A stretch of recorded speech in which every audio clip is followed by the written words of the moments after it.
गृह मंत्री अमित शाह आज यूपी आ रहे हैं। अमित शाह लखनऊ में फॉरेंसिक लैब की शुरुआत करेंगे और मिर्जापुर में विंध्यवासिनी कॉरिडोर की नींव रखेंगे।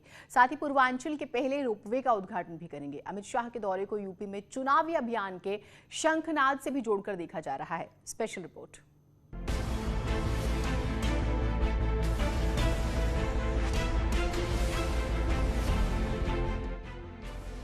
गृह मंत्री अमित शाह उत्तर प्रदेश आ रहे हैं। लखनऊ और मिर्जापुर में अमित शाह के कई कार्यक्रम हैं। लखनऊ में वो फॉरेंसिक लैब का शिलान्यास करेंगे। अमित शाह के दौरे को लेकर यूपी का सरकारी अमला हरकत में है। लखनऊ में जिस जगह पर उनका कार्यक्रम होना है उसका आला अधिकारियों ने जायजा लिया ताकि कार्यक्रम में किसी तरह की कोई असुविधा न हो। लखनऊ में गृह मंत्री Amit Shah institute of forensic sciences का शिलान्यास करेंगे। ये इंस्टीट्यूट सरोजनी नगर में 220 बीघा जमीन पर बनेगा। शिलान्यास के बाद अमित शाह एक जनसभा को भी संबोधित करेंगे। इस जनसभा में 2000 लोग शामिल होंगे। लखनऊ के बाद गृह मंत्री मिर्जापुर जाएंगे। यहाँ विंध्यवासिनी कॉरिडोर का शिलान्यास करेंगे। गृह मंत्री अमित शाह के इस दौरे के सियासी मायने भी निकाले जा रहे हैं। इसे अमित शाह का चुनावी शंखनाद भी कहा जा रहा है। 15 जुलाई को पीएम मोदी वाराणसी गए थे। उसके ठीक 16 दिन बाद गृह मंत्री लखनऊ और मिर्जापुर के दौरे पर हैं। गृह मंत्री के इस दौरे को बीजेपी की उस रणनीति का हिस्सा भी माना जा रहा है जिसमें केंद्रीय नेताओं के रेगुलर दौरे की बात कही गई थी। ऐसी भी संभावना है कि पीएम मोदी अगस्त के महीने में नोएडा आ सकते हैं। यहाँ वो जेवर इंटरनेशनल एयरपोर्ट का शिलान्यास कर सकते हैं।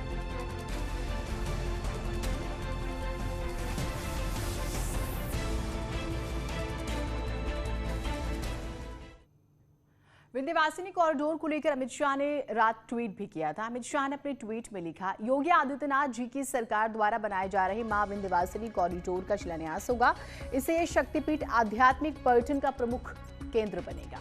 ये उन्होंने कल शाम ही ट्वीट कर दिया था, यानी कि अपने आज के कार्यक्रम के बारे में उन्होंने कल जानकारी दी थी, बताया था उन्होंने।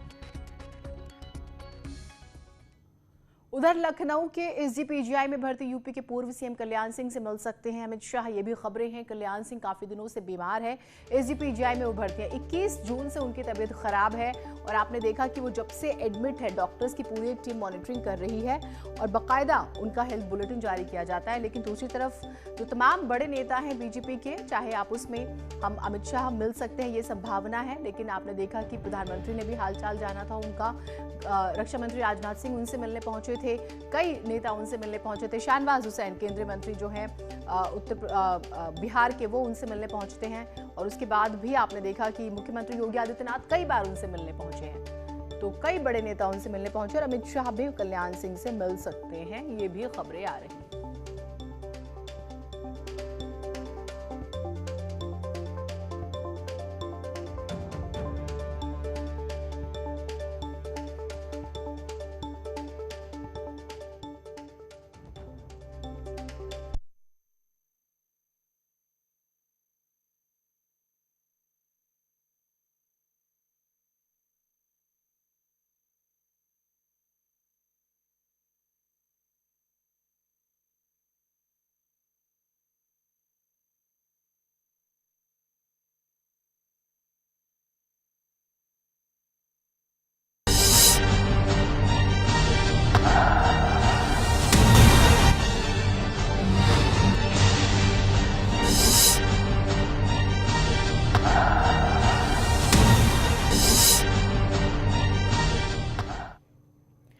नमस्कार, मैं हूं आपके साथ मेनका चौधरी और स्वागत है आपका गेम्स ऑफ गद्दी में। शिलान्यास से शुभ शुरुआत। चुनाव करीब है और इसलिए यूपी में नेताओं के दौरे बढ़ गए हैं। गृह मंत्री अमित शाह 1 अगस्त को लखनऊ आ रहे हैं। गेम्स ऑफ गद्दी में समझेंगे उनके इस दौरे के सियासी मायने क्या हैं। बात करेंगे बीजेपी की आशीर्वाद सियासत की। क्या चुनाव से ठीक पहले आशीर्वाद से बनेगी बात? क्या बिहारी लाल करेंगे कमाल? साथ ही आपको बताएंगे बीएसपी के ब्राह्मण सम्मेलन का हाल। उत्तराखंड की टोपी ट्रांसफर सियासत क्या है, इसकी भी बात होगी। किसकी टोपी किसके सर और टोपी को लेकर इतनी हलचल क्यों, सब जानेंगे इस आधे घंटे के स्पेशल प्रोग्राम में। और सबसे पहले बात करते हैं शिलान्यास से शुरुआत वाली सियासत की। गृह मंत्री अमित शाह लखनऊ आ रहे हैं। 1 अगस्त को वो लखनऊ पहुंचेंगे और सिर्फ लखनऊ नहीं बल्कि अमित शाह मिर्जापुर भी जाएंगे और इस पूरे कार्यक्रम के दौरान सीएम योगी भी उनके साथ होंगे। गृह मंत्री का ये दौरा चुनावी नजरिए से काफी अहम माना जा रहा है।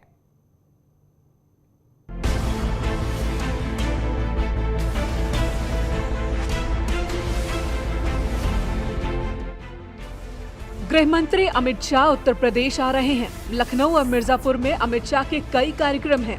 लखनऊ में वो फॉरेंसिक लैब का शिलान्यास करेंगे। अमित शाह के दौरे को लेकर यूपी का सरकारी अमला हरकत में है। लखनऊ में जिस जगह पर उनका कार्यक्रम होना है उसका आला अधिकारियों ने जायजा लिया ताकि कार्यक्रम में किसी तरह की कोई असुविधा न हो। राजधानी लखनऊ के सरोजनी नगर इलाके में केंद्रीय गृह मंत्री UP state institute of forensic sciences का शिलान्यास करेंगे और शिलान्यास स्थल पर ही एक जनसभा का आयोजन भी किया जा रहा है। माना जा रहा है 2022 के विधानसभा चुनाव के लिए गृह मंत्री अमित शाह यहीं से बिगुल फूंक देंगे। 2017 में भी योगी आदित्यनाथ की सरकार क्राइम कंट्रोल और लॉ ऑर्डर के नाम पे आई थी, तो मान के चलिए कि अब तक की योगी सरकार का सफर जिस क्राइम कंट्रोल और बेहतरीन लॉ एंड ऑर्डर के नाम पर आगे बढ़ा है उसके आंकड़े भी पेश कर सकते हैं केंद्रीय गृह मंत्री अमित शाह। लखनऊ में गृह मंत्री Amit Shah institute of forensic sciences का शिलान्यास करेंगे।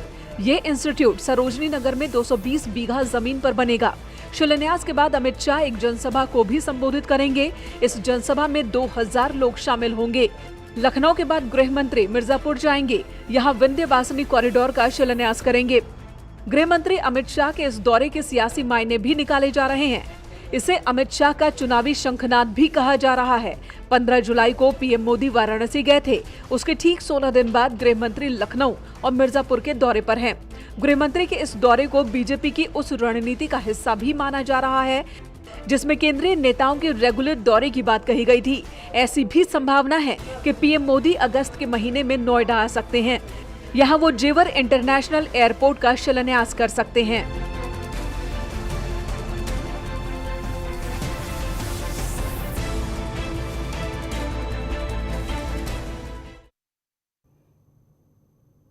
तो पहले प्रधानमंत्री फिर गृह मंत्री और अब खबर यह भी है कि बीजेपी के राष्ट्रीय अध्यक्ष जेपी नड्डा भी लखनऊ आने वाले हैं।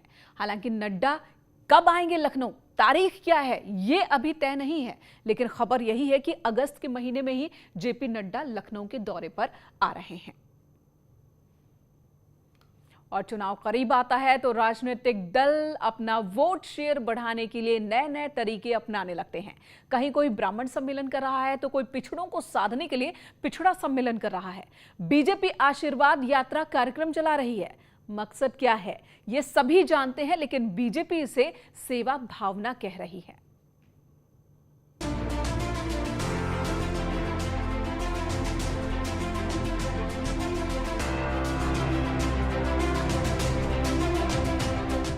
अट्ठाईस और 29 जुलाई को दिल्ली में बीजेपी का मंथन होता है। उसका मकसद 2022 के चुनाव में बीजेपी की क्या स्थिति है उसे परखना था। बैठक में जेपी नड्डा, योगी आदित्यनाथ, स्वतंत्र देव सिंह समेत कई दिग्गज शामिल हुए। उस वक्त बैठक में बात निकल कर आई थी कि बूथ लेवल पर बीजेपी खुद को मजबूत करेगी। उसकी जिम्मेदारी सांसदों को दी गई कि वो अपने अपने क्षेत्रों में ज्यादा वक्त बिताएं। इस पूरे मिशन को बीजेपी आशीर्वाद कार्यक्रम के नाम से चला रही है, जिसमें बीजेपी के सांसद, नेता और कार्यकर्ता ग्राउंड पर जाकर लोगों से मिलेंगे और पीएम मोदी और सीएम योगी के कार्यों के बारे में बताएंगे। बीजेपी के इस पूरे कार्यक्रम को मिशन 2022 का मास्टर प्लान माना जा रहा है, लेकिन स्वतंत्र देव सिंह कह रहे हैं कि उनकी पार्टी का रूटीन कार्यक्रम है। कार्यक्रमों के माध्यम से और त्योहारों के माध्यम से हम लोग सेवा करते हैं और उनका सम्मान करते हैं और मठ मंदिर से जुड़े रहते हैं।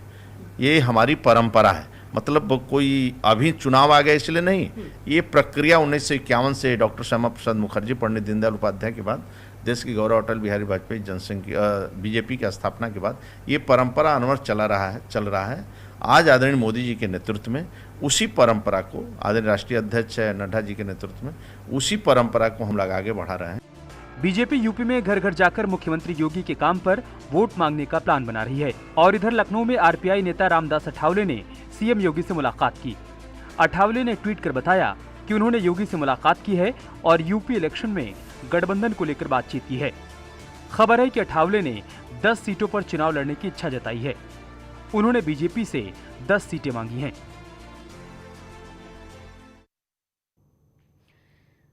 और छोटे दलों की जो डिमांड है वो बीजेपी के लिए सियासी समस्या खड़ी कर सकती है। रामदास अठावले की पार्टी का यूपी में कोई जनाधार नहीं, बावजूद इसके वो 10 सीट मांग रहे हैं। सिर्फ अठावले ही नहीं है, निषाद पार्टी के संजय निषाद डिप्टी सीएम का पद मांग रहे हैं।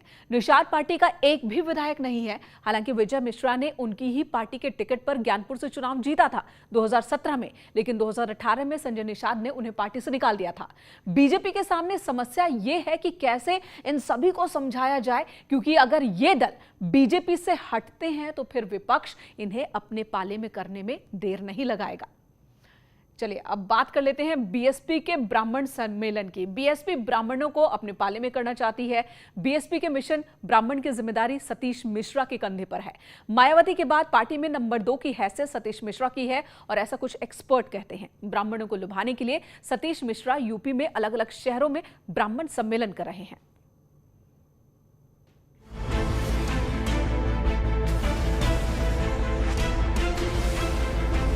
ब्राह्मणों को अपने पाले में करने के लिए बीएसपी ने सतीश मिश्रा को मैदान में उतारा है।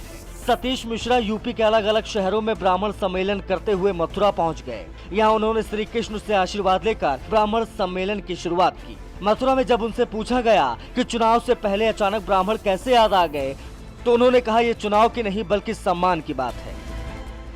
ये ब्राह्मणों की याद हम लोगों को हमेशा रहती है। हम खुद ब्राह्मण हैं तो ब्राह्मण की याद तो रोज करते हैं। ये चुनाव के समय याद नहीं करते हैं। लेकिन जो ब्राह्मण नहीं है, जो ब्राह्मण उनको याद हो, ब्राह्मणों की याद अब आने लगी जब हम निकले हैं बाहर। हम लोग तो ब्राह्मणों को हमेशा से करते चले आए। एक सवाल ये कि जब समाजवादी पार्टी की तरफ से एक बड़ी परशुराम की मूर्ति बनाने का ऐलान होता है, जब ऐलान तो वो पिछले 4 साल से कर रहे हैं। अभी ऐलान ही तो चल रहा है, पिछले 4 वर्षों से ऐलान कर रहे हैं। सतीश मिश्रा ब्राह्मण सम्मेलन पॉलिटिक्स को मान सम्मान और हक का रंग दे रहे हैं, लेकिन सच्चाई तो ये है कि वो बीजेपी के खिलाफ ब्राह्मणों को एकजुट करना चाहते हैं। बीएसपी 2007 वाले ब्राह्मण दलित गठजोड़ फॉर्मूले से सत्ता तक पहुंचना चाहती है। मथुरा में सतीश ने तो यहां तक कह दिया कि यूपी में पिछले 4 सालों में ब्राह्मण सबसे ज्यादा प्रताड़ित हुआ है। जिस तरह से ब्राह्मणों के ऊपर अत्याचार हो रहा है, 4.5 साल जो उन्होंने उनको सरकार में ला के बैठाने का काम किया था, जो उनको उसके एवज में देने का काम किया है, तो इस सरकार ने क्या किया है कि सिर्फ उनकी प्रताड़ना, उनको मारना, रोको, गोली मारो, ठोक दो, अगर ब्राह्मण समाज का है तो तुरंत मार दो। तो ये इसके अलावा तो और ब्राह्मण समाज को कुछ नहीं मिला। अपमानित होने के अलावा कुछ नहीं मिला। उनकी पार्टी में जो लोग हैं वो भी घोर अपमानित हो रहे हैं। सतीश मिश्रा ने बीजेपी पर आरोप लगाकर ब्राह्मणों को अपने पाले में करने की पूरी कोशिश की है। केंद्रीय मंत्री महेंद्र नाथ पांडे ने सतीश मिश्रा पर पलटवार किया है। उन्होंने कहा कि जातिवादी राजनीति अब चलने वाली नहीं है। ये जब 2007 वगैरह में कामयाब हो गई थी, उसके दूर दूर तक कहीं कोई जन समर्थन नहीं मिलना है और कतई ये कामयाब नहीं होगी। और बहुत अच्छे मतों और जन समर्थन और शानदार सीटों के साथ बीजेपी की सरकार पुनः बनेगी। बीजेपी के नेता और मंत्री इस बात को बखूबी समझते हैं कि ब्राह्मण वोट भले ही यूपी में कम हो, लेकिन वो किंग मेकर की भूमिका में हमेशा रहता है। जैसे ही ब्राह्मण की बात आती है तो हर पार्टी खुद को उनकी हितैषी बताने लगती है। सिर्फ सतीश मिश्रा ही नहीं, सपा अध्यक्ष अखिलेश यादव भी ब्राह्मणों को अपने पाले में करने की कवायद कर रहे हैं।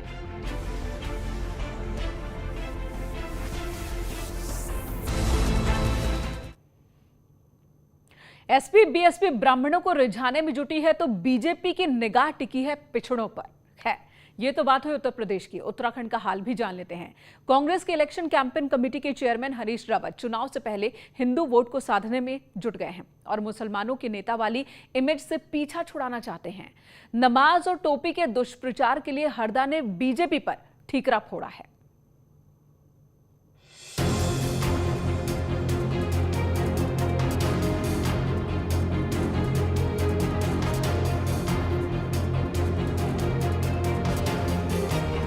2022 में कांग्रेस का इलेक्शन कैंपेन हरीश रावत के हाथ में होगा, लेकिन उससे पहले हरीश रावत अपने ऊपर मुस्लिम समर्थक होने का दाग धोना चाहते हैं और हिंदुओं की बात करने वाली बीजेपी को चुनाव में घेरना चाहते हैं। शनिवार को हरीश रावत ने 2 पोस्ट लिखे। एक में मुस्लिम टोपी का जिक्र किया और राजनाथ सिंह और अटल बिहारी वाजपेयी की टोपी पहने एक फोटो का जिक्र किया, जबकि दूसरे पोस्ट में जुम्मे की नमाज की छुट्टी का। हरीश रावत ने कहा कि उन्होंने जुम्मे की कोई छुट्टी नहीं की, छुट्टी की तो हिंदुओं के त्योहारों की, और उन्हें मुसलमान बताना बीजेपी का दुष्प्रचार है। कि भाई इसी मिलीजुली संस्कृति के प्रति टोपी को अटल बिहारी वाजपेयी जी ने धारण किया है, लाल कृष्ण आडवाणी जी ने धारण किया है। कौन सा ऐसा नेता है भाजपा का जिसने वही गोल टोपी नहीं पहनी है? क्या अब ये भाजपा और उनके साथी जो उस टोपी को लेकर के मेरे खिलाफ अभियान चला रहे हैं, क्या अब उनके खिलाफ भी वही अभियान चलाएंगे? रहा सवाल जुम्मे की छुट्टी का, वो है कहाँ जुम्मे की छुट्टी? वो भाजपा का एक सफ़ेद झूठ था, उनके चैनल ने ही उसको चलाया और चुनाव के दिनों में उसको एक दुष्प्रचार का माध्यम बनाया। बीजेपी 2022 सबका साथ, सबका विकास और सबका विश्वास के नारे पर जीतना चाहती है। वहीं देवभूमि के हिंदू वोटर्स पर भी बीजेपी की नजर है। 2017 में हरिद्वार ग्रामीण से तब के मुख्यमंत्री हरीश रावत को हराने वाले मंत्री यतीश्वरानंद का कहना है कि हरीश रावत सफेद झूठ बोलते हैं। जो आरोप बीजेपी पर लगा रहे हैं हरीश रावत जी, वो बिल्कुल झूठ है। और सफ़ेद झूठ अगर कोई हिंदुस्तान की राजनीति में बोलता है या प्रदेश की राजनीति में बोलता है, इस प्रदेश की जनता अच्छी तरह जानती है कि सफ़ेद झूठ कांग्रेस बोलती है या भारतीय जनता पार्टी बोलती है। 2017 में हरीश रावत खुद 2 सीटों से चुनाव हारे और पार्टी सिर्फ 11 सीटें जीत पाई, और हरीश रावत को लगता है कि इस नुकसान में बड़ा रोल बीजेपी का रहा। इसलिए 2022 चुनाव से पहले हरीश रावत खुद को मुस्लिमों का नहीं बल्कि सबका नेता साबित करना चाहते हैं। न्यूज़ 18 के लिए देहरादून से दीपांकर भट्ट की रिपोर्ट।